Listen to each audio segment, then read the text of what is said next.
কোন এআইটাকে কতটা উত্তর পাবে, যে এআই একবার কোনো জ্ঞান ভান্ডার তৈরি করতে পেরেছে সে ততটা উত্তর পাবে।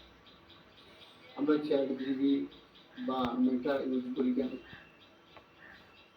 এদের জ্ঞান ভান্ডারটা অনেক বেশি হয়ে গেছে, সেই জন্যে এরা বেশি উত্তর দিতে পারবে।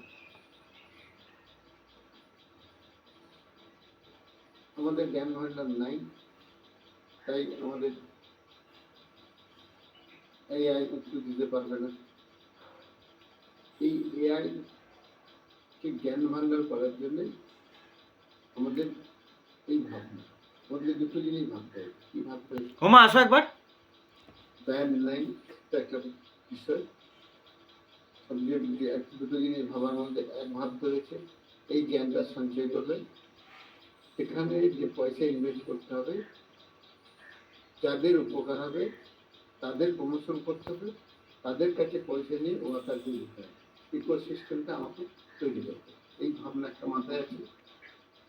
আর কোন জ্ঞানটুকু আমি সংগ্রহ করতে চাইছি, ফেসবুক হোয়াটসঅ্যাপের মতো মেটার মতো সব জ্ঞান দেন, সব জ্ঞান, পজিটিভিটি, শিল্পোপযোগী পরিবেশ, ছেলে মানুষ, এই জ্ঞানটা আমি সংরক্ষণ করতে চাই। কী করে পাওয়া যাবে সেটা রিসার্চ চলছে, কস্ট অ্যানালিসিস চলছে, এবং যেগুলো উইদাউট এনি কস্ট পাওয়া যাবে সেগুলোকে জানা। উইদাউট এনি কস্ট কিন্তু এনি কস্ট মানে উইদাউট কস্ট কিছু হয় কিনা? হ্যাঁ, যে কস্টটা হবে সেটা জেনারেট করতে হবে। আমাদের সংস্থা থেকে এরকম অবস্থা নেই যে খরচ করে এই সুবিশাল কাজটা করতে হবে, যেটা মানব সম্পদটা ভালো থাকবে কী করে